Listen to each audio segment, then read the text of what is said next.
If you're born in the United States of America, you're an American, right? That's how it's always been. I mean, it's in the Constitution. But Donald Trump doesn't care about the Constitution, and he's been very open for a while about how he plans to end this core constitutional principle, end birthright citizenship. You have people on the border, and in one day they walk over, have a baby, and now all of a sudden we're supposed to pay the baby. So we are looking at birthright citizenship very seriously. It's frankly ridiculous. On day one of my new term in office, I will sign an executive order making clear to federal agencies that under the correct interpretation of the law, going forward, the future children of illegal aliens will not receive automatic U.S. citizenship. You heard that last part. Trump not only thinks he can take away a right explicitly outlined in the very first sentence of the 14th Amendment, which explicitly says, quote, all persons born or naturalized in the United States and subject to the jurisdiction thereof are citizens of the United States.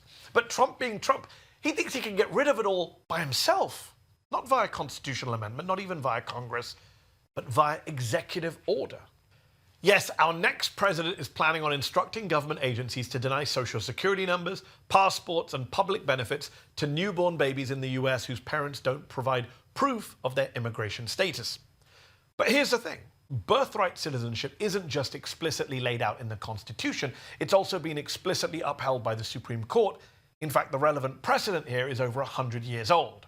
Yes, back in 1898, birthright citizenship took center stage at the Supreme Court after Wong Kim Ark, who was born to two Chinese immigrants in San Francisco, had his citizenship challenged by the xenophobic Chinese Exclusion Act, which at the time banned Chinese immigrants from becoming naturalized citizens. Nevertheless, in US versus Wong Kim Ark, the Supreme Court upheld his citizenship, despite him being born to non-citizens, writing that, quote, the 14th Amendment affirms the ancient and fundamental rule of citizenship by birth within the territory. Now, of course, the current conservative majority on the Supreme Court doesn't have a great track record when it comes to upholding precedent or constitutional rights for that matter. And with justices like Amy Coney Barrett, who once referred to the 14th Amendment as, quote, possibly illegitimate, it's not crazy to think that this court may well give Trump their stamp of approval on this issue, which, to be clear, would be a shocking and shameless disregard for the Constitution.